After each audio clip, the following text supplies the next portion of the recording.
to Affirming Truths. I'm your friend and host, Carla Arges. This show is a safe place to share our struggles, grow in faith, and root our identity in Christ. My hope is that you will leave each episode feeling encouraged in your journey.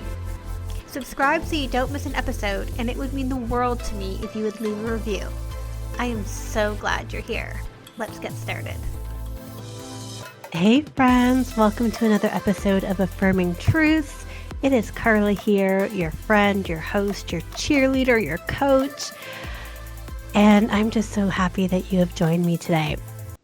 Now, we're going to talk about something that I have talked about a couple of times on the podcast, but it keeps coming up. I keep getting asked questions from my clients on my Instagram about boundaries, specifically in the area of, are they actually biblical? If we are supposed to honor our father and mother, how can we put up boundaries? If we're supposed to turn the other cheek, how do boundaries fit in that? If we are supposed to forgive one another, can we still have boundaries in that? What about loving your neighbor? Does boundaries exist in the context of love? I get a lot of these questions, and I sense that people are really wrestling with this. And so I wanted to chat about it with you and really bring in some biblical examples of how God has modeled healthy boundaries for us. Now, the key word here is healthy. Healthy boundaries. Boundaries are not meant to build a wall and keep people out and isolate yourself. Boundaries are not meant to be a manipulation tool to get your way. Boundaries are not meant to avoid hard conversations that need to be had. That's not the purpose of boundaries. Boundaries exist so that we can enjoy healthy relationship where we can have healthy conflict, healthy love, healthy communication. Boundaries are all about facilitating healthy, loving relationship. And God is the author and creator of boundaries. We see this time and time again. And I'm just going to quickly go through 5 examples of boundaries in the Bible, and there are more. And I say quickly because here we are still struggling with my lungs and my throat and my voice, and I want to make sure that I can add as much in here as possible before my lungs give out. So let's jump right in. The first example we see of God creating boundaries is in creation itself. In Genesis 1, we read about how God separated the atmosphere from the land and the oceans from the dry land. God created boundaries in how he created the earth so the earth could function in harmony. God created boundaries with Adam and Eve. In Genesis 2:17, we see the boundary that they could eat of any tree in the Garden of Eden except the tree of the knowledge of good and evil. God created a boundary. And even in those 2 examples, before I get to the other ones, we see that when boundaries are crossed, negative things happen. We see that in nature when the oceans, tsunamis, for example, come onto dry land, it creates disaster. When boundaries are crossed, bad things happen. We see from Adam and Eve when they crossed the boundary of staying away from the tree of knowledge of good and evil, they had to be removed from the Garden of Eden. They lost the type of relationship they had enjoyed with God because sin had entered in and created distance. God had to remove them and put angels that watched to make sure that they did not come back into the Garden of Eden. In Exodus 20, we see God through Moses delivering the 10 commandments to the Israelites. Well, what are the purpose of the 10 commandments?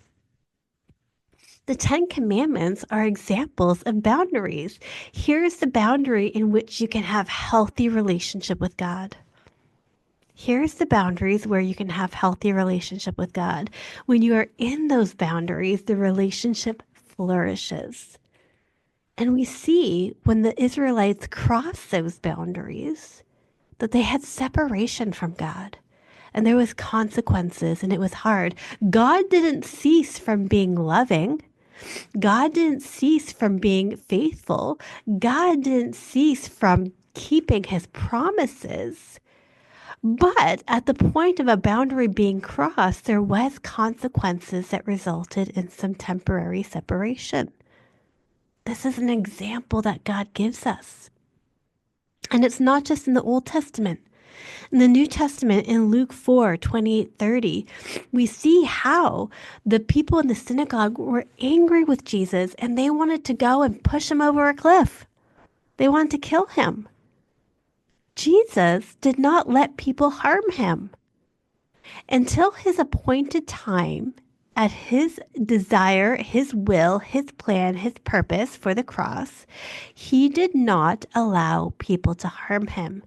That doesn't mean he didn't love them. It doesn't mean that he wasn't willing to heal them. Doesn't mean he wasn't willing to forgive them. But he had a boundary where he would not allow himself to be harmed. And we see even with his mom in Mark 3. His mom and his brothers come and call for him and want him to come out of the house where he is preaching. He did not bend to his mother's will. There's all indication in how Jesus responded that what his mom was doing was inappropriate. There's every indication that she was disrupting his ministry or trying to undermine him. What she was doing was inappropriate. And Jesus didn't go and validate that behavior. He said no. And he continued to do his father's work. It wasn't that he didn't love his mom. He loved his mom. Look at the care he made for her to make sure she was taken care of by John while he was dying on the cross. He looked out for her. He still honored her the way God calls us to honor her, but he held a boundary to maintain appropriate behavior and healthy relationship. And so this is God's example to us. With our toxic parents, with our toxic siblings, with an overbearing boss, with a difficult neighbor, we are called to boundaries because we are called to emulate Jesus. We are image bearers of the Lord, of God. We are actually called to nurture healthy relationship. We are called to nurture healthy relationships. And as demonstrated by God himself, healthy relationships have boundaries. They have boundaries. And one of the things that I do with my clients is I help teach them what are the appropriate boundaries to create, how to communicate them in a loving way, how to enforce them in a loving way, how to deal with consequences. This is something that I coach my clients through because I know it is so difficult when the feelings are so raw and the relationships are so raw to put this into place. And often, people who need the boundaries will guilt us or shame us or try to manipulate us or gaslight us about our boundaries. So it's so important that we hold firm to them, having confidence and faith that we are still being God's hands and feet. My affirming truth for you today is love and boundaries are not mutually exclusive. You can do both. You can love and honor and forgive and hold to a boundary of healthy relationship. In Titus 3:10, we read, "As for a person who stirs up division, after warning him once and then twice, have nothing more to do with him." Now, I know the context here is in church family, But the same thing applies to real family, or to a work family, or to any other relationship. If someone is stirring up division, is causing you harm, and after warning them, they do not stop their behavior, then it is important to stick to a firm boundary. Love and boundaries can coexist. Boundaries, healthy boundaries, communicated and executed in the right way, are actually biblical.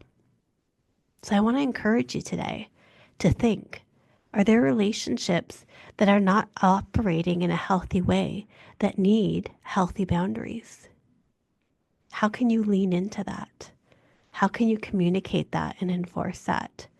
How can you ask God for wisdom and discernment in navigating that right now? Because boundaries are not sinful. Boundaries are actually a gift. I'll talk to you next time.